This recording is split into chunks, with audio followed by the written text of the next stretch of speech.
think a place named after the devil would feel a little darker. Yeah, but something tells me we're a lot more likely to see sunshine than fire and brimstone. Still, there's something mysterious about how it got that name. Some say it's a translation mistake. Others think it's something stranger. Either way, I want to find out for myself. Well, in that case then, in this video, let's go find out what's behind the name, Mount Diablo. Ooh.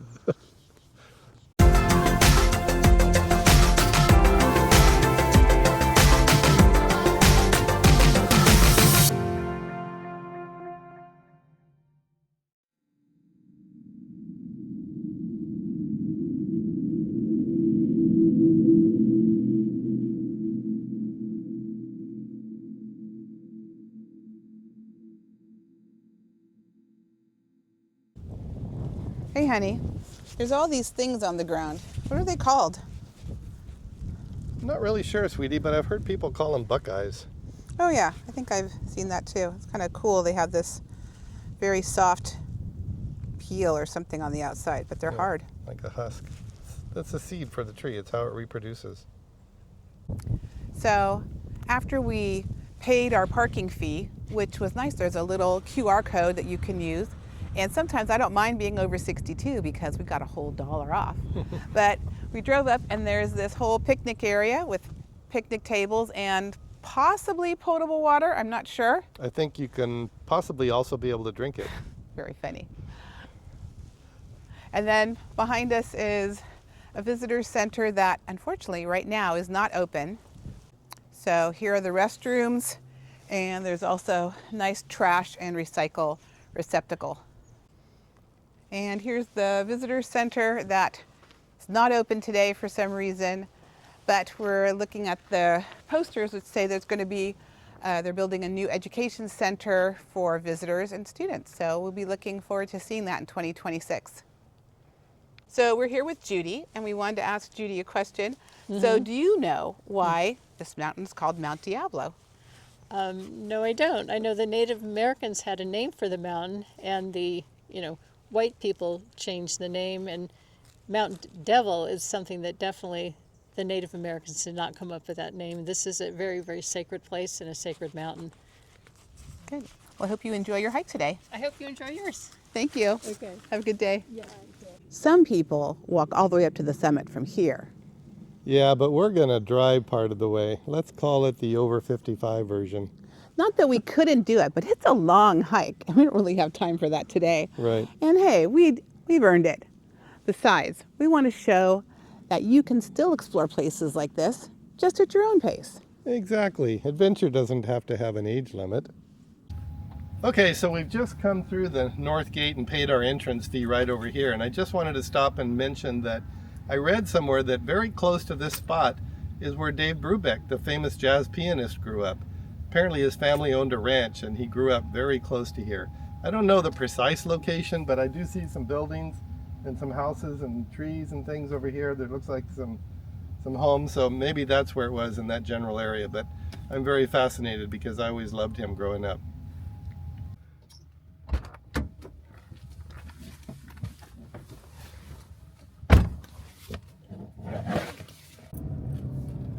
We're still not sure how the mountain got its name, but I'll tell you one thing, these twists and turns on the road leading up to the summit are diabolical. They are. They're pretty scary here and there. And there's signs that you can only drive 10 miles per hour, and there's lots of bicyclists as well, which makes it even more devilish. See what we did there? Ha ha ha. This road is part of the experience.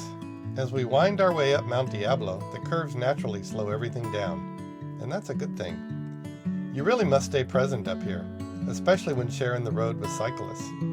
We take it slowly, give them plenty of space, and remember that this mountain belongs to everyone making their way up. A little farther along, we pass through what's known as the Junction. There's a picnic area here, along with the Junction Ranger Station, a natural crossroad for hikers, cyclists, and anyone heading higher into the park. From this point on, the landscape starts to change. The air feels slightly cooler, the views extend farther, and you begin to sense the elevation. For us, this is a quiet moment in the journey, where the road ahead feels full of possibility. This is the Livermore Valley Overlook. It's one of those places where you naturally stop talking and take it in. From up here, the valley opens up with farms, towns, and rolling hills stretching out in every direction. And then there's this tree, standing quietly beside the overlook, shaped by wind, weather, and time. It's a gentle reminder that this mountain isn't just about the views. It's about everything that's grown here, endured here, and continues to thrive.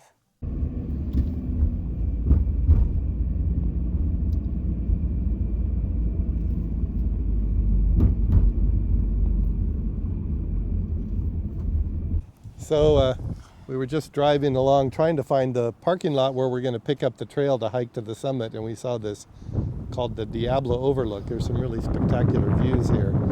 Yeah, it's kind of amazing. It's really beautiful. And you were saying something about comparing it to Mount Kilimanjaro, like it's got some of the best views because there's no other mountain ranges around it. So it's like a high point with all sorts of low points around it. So it's pretty amazing. Yeah, it's one of the best 360-degree panoramic views anywhere in the world. So anyway. Which we'll find out soon if we make our way up there, hopefully. And we just thought it was interesting, too, to see all this chaparral kind of area here around where the different Native American groups would have lived out here. Yeah.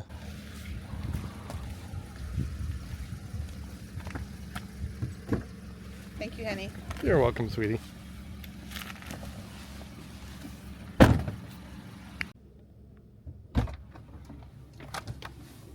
Okay, let's get going and see what else we can find. Yeah, I want to start getting our hiking, yes, Yeah. and finding out more about Mount Diablo and its name. Okay, so we found the parking spot, we found the trailhead, and we're ready to make the final push up to the summit. And we got a map here. Let's take a look at the map. And we're going to be going on this little trail here to the summit. And it's cold up here. All I know is it's I wasn't expecting it to be so cold. Yeah, so I changed out into my full jacket. And I wasn't smart enough to bring anything quite like that. So anyway, once we get moving, I'm sure I'll warm up. It'll be fine. So let's head out. Yeah, let's go see. Let's see what happens. Let's see if we can figure out why they named it after a devil. Maybe there's some information up on the top.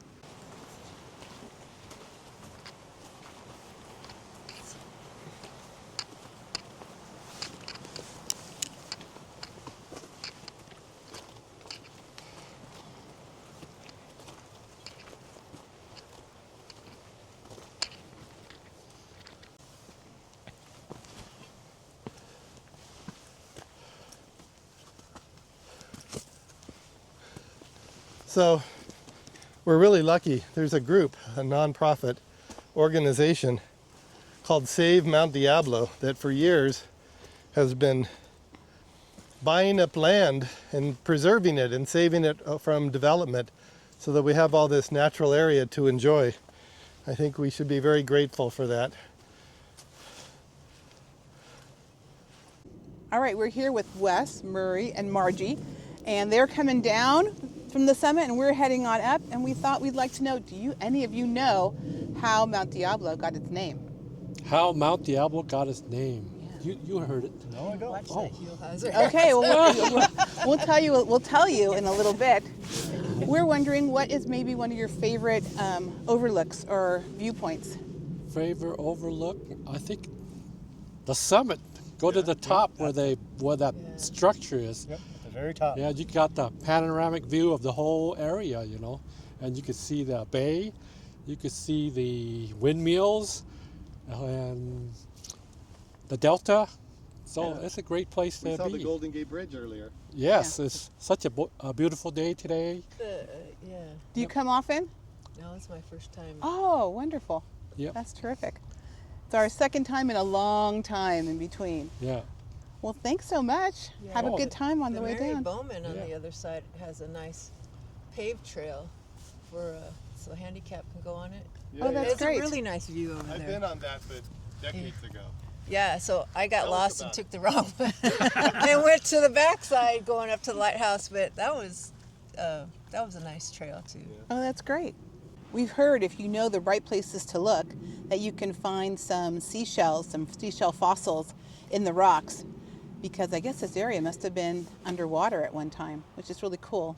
And it's one of my interests because I used to teach second grade and we used to always look for fossils and read stories about fossils. So we're looking for that kind of stuff. Yeah, so California at one time was covered by an ancient sea. But Mount Diablo was created about 2 million years ago, which is pretty recent in geological time, I guess. And it was created by 2 earthquake faults colliding and smashing into each other and then pressing up on the crust of the earth and pressing up and making this mountain, which is not a huge mountain, but when it's not surrounded by other mountains, it seems very impressive. When you're hiking up here, you have to be careful not to go off the trail because there's definitely poison oak. Yeah, poison oak is not good. Trust me, I had a very bad experience with that many years ago. I actually had to go to the hospital and get some medication, and I was miserable. So that is not something we want to do. There's also rattlesnakes. Another thing I've had a bad experience with. See my finger? It's a long story, but kids do not play with rattlesnakes. And then there's also mountain lions. They're not aggressive. They don't really come out, especially during the daytime, but you just have to be aware. Just be careful. And if you have small dogs or something or small children, definitely keep them close to you. Yeah. So also what we were wondering is if you enjoy these videos as much as we do. We've created something special. It's an ebook called California's Hidden Gems. And it's filled with our favorite small towns, hikes, and golf courses and other hidden spots across California, this one included. Yeah, and you can download it using the link in the description. It's offered on a pay-what-you-want basis. Your support helps us keep creating and exploring new places to share. Thank you for being part of the journey. Look, sweetie, we finally made it. There's the tower. Hooray! Let's go check it out. Yeah, and there's a visitor center here as well. Yeah.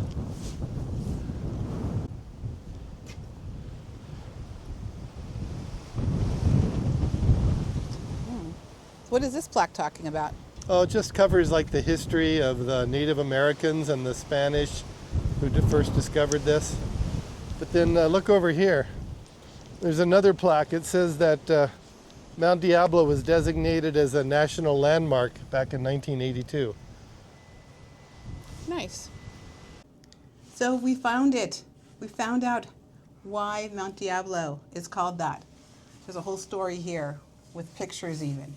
So we will tell you that story in a little bit. So this is pretty cool. They have a relief map over here with all the different sites, and it has the number so you can find what you're looking for when you look at the relief map.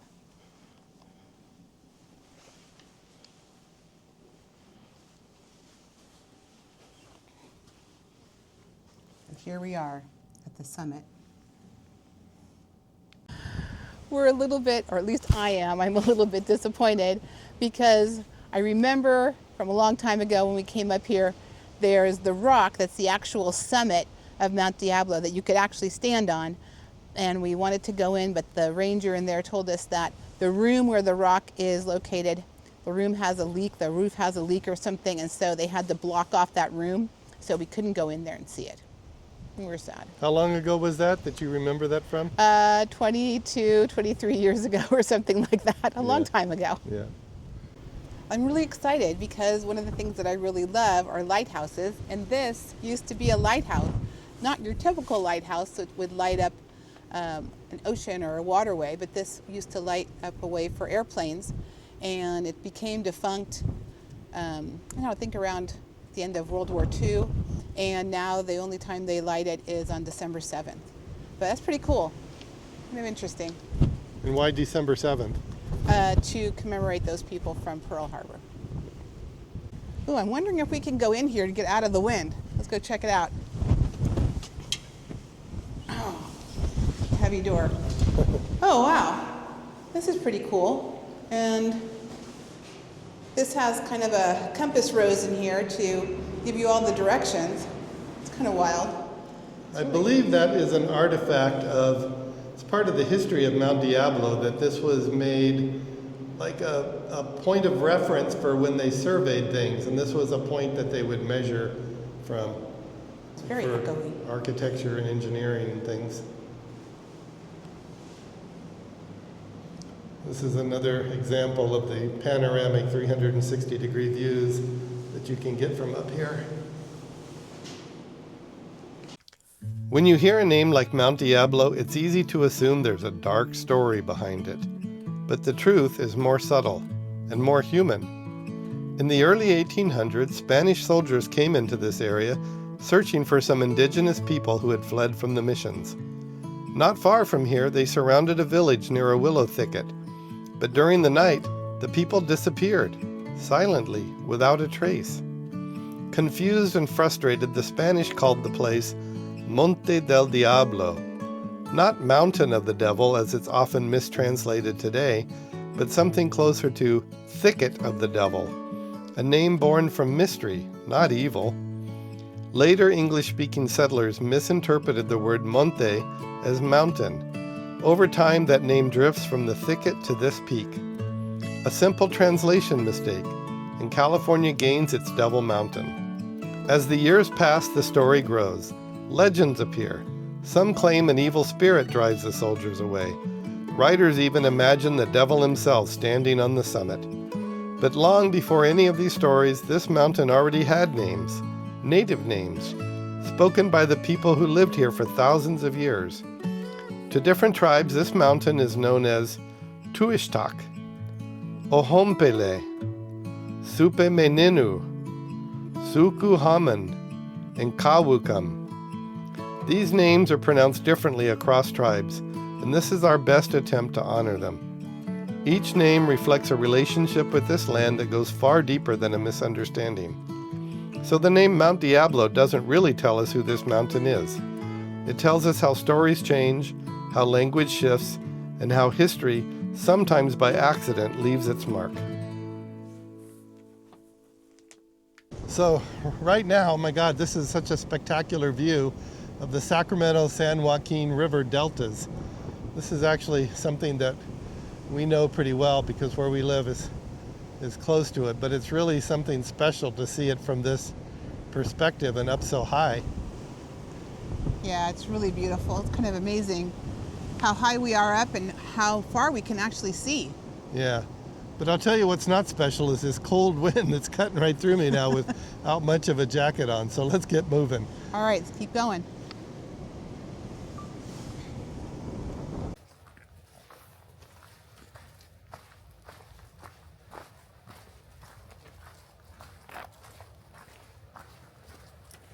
Parking at the summit fills fast on weekends, so arrive before 10 a.m. The Summit Museum has benches, perfect for a short rest. Right now, access to the top is by stairs only, as the elevator is out of service. The Juniper Campground Overlook has the best midday shade and picnic tables. There's a small gift shop with cold drinks and restrooms near the top. Cell service is spotty, so download offline maps before you go. Bring a light jacket. The wind at the summit can surprise you, even on warm days. And don't rush the drive. Pull over and soak in the view. That was a really nice day at Mount Diablo, honey, wasn't it? It was a fabulous day. The views were spectacular. It was really incredible. I don't remember those views from the last time that we had come here. Which was almost 25 years ago. I know, it was a long time. I was really happy to talk to some of the nice people that we met along the way. Yeah, we did. We met some nice people, interesting people. And we found out how Mount Diablo got its name. Finally. I know. I'd heard some stories and I had some ideas, but it's nice to get it confirmed by the ranger. She didn't want to come on camera, but she talked to us about the name. Exactly.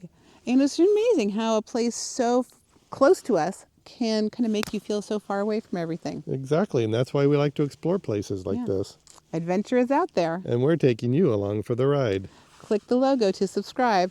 And for your next adventure, pick out one of the videos coming on your screen right now. See you next time.